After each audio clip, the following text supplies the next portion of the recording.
This is a museum just off Madison Avenue.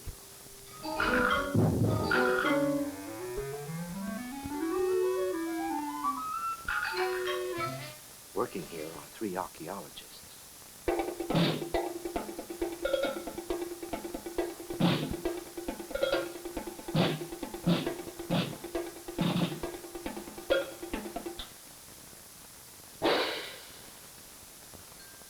One is an economist.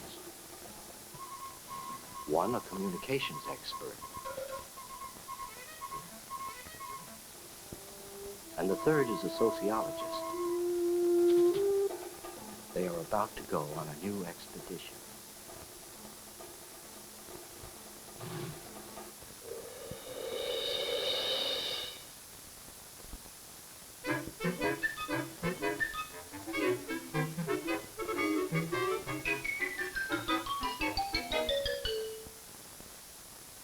Gentlemen, your mission, however far you may travel, is to seek and find the very roots of our present culture.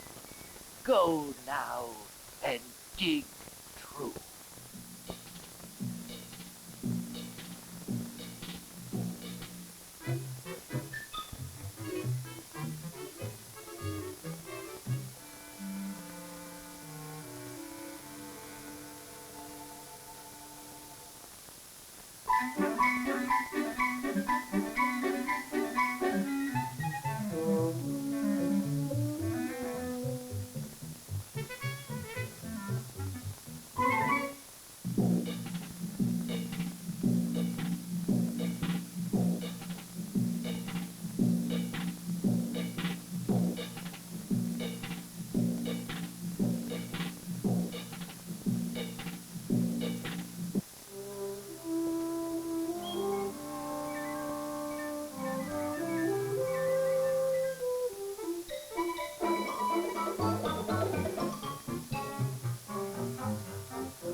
Chief, we found it! The site of early man, the beginning of our culture.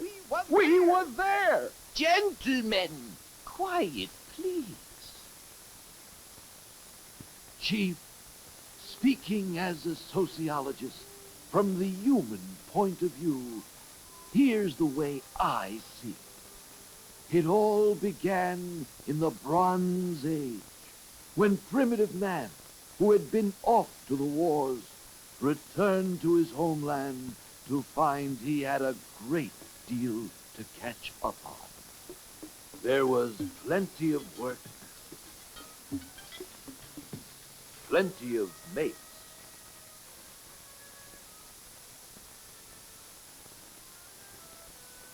and soon, plenty of faith.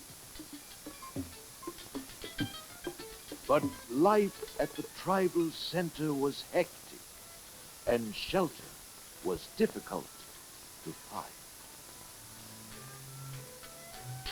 So early man and his mate turned their backs on this congestion and sought a place of peace and quiet.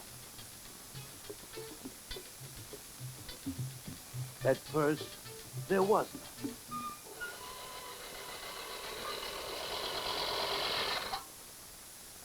It was a struggle with makeshift utensils, primitive methods of household management, and broken down machines.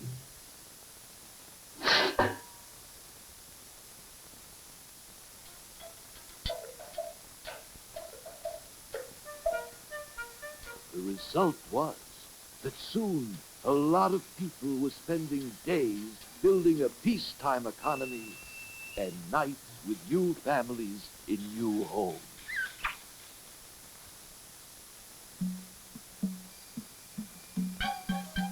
But it was a place where they were all busy strangers, and there just wasn't time to catch up with the outside world. How ironic. Same old speed-up.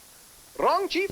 As an economist, I can tell you that it wasn't long after early man acquired his shelter in the suburbs that he experienced the post-war boom.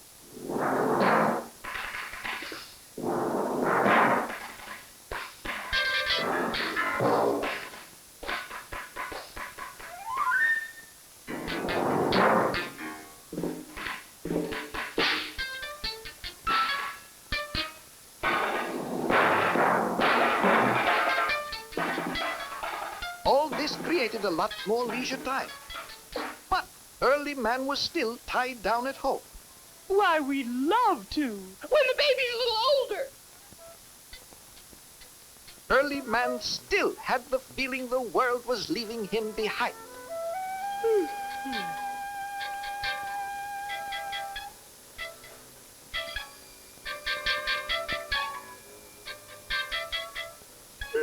Ironic. Bored. With nothing to do. Wrong, Chief. As a communications expert, let me tell you that now comes the beautiful part of the story. Here was a unique culture, producing more history and more goods at a faster tempo than ever before. Thought you said they were creating more leisure time. They were. Thought you said they were producing more history and more goods, faster and faster. They were. Here were the makings of a wonderful new life, needing just one thing, a new means of communication, dynamic enough to move out the products of a rapidly expanding economy, exciting enough to interest the family and enrich their new leisure time. Jim.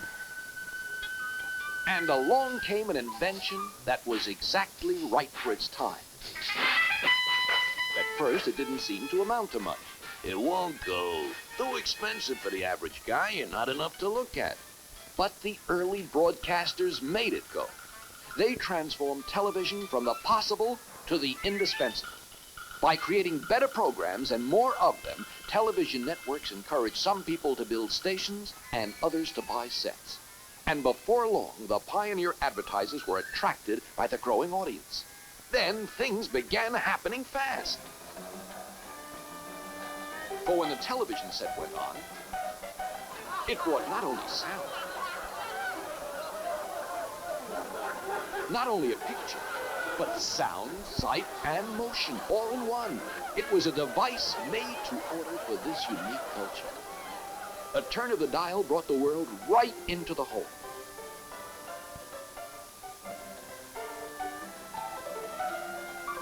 History began to unfold in everybody's living room.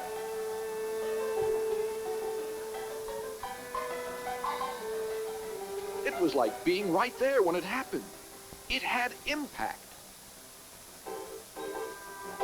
It was so easy to understand that even the kids loved it. No wonder everyone went wild over what he heard and saw.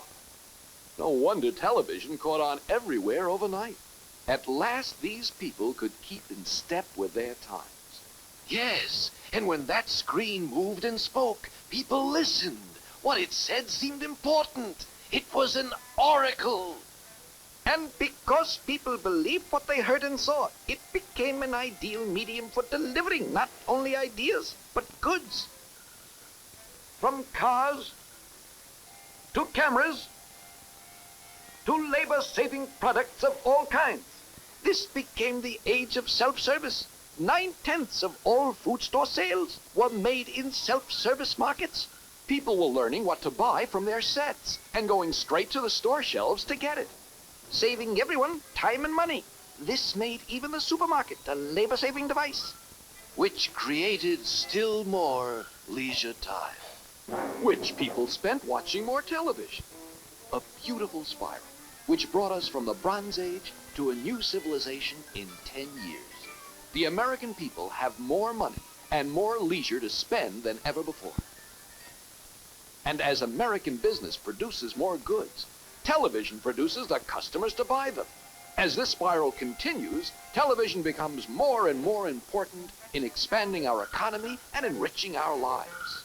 That's just what I've been learning, and I haven't moved from my easy chair.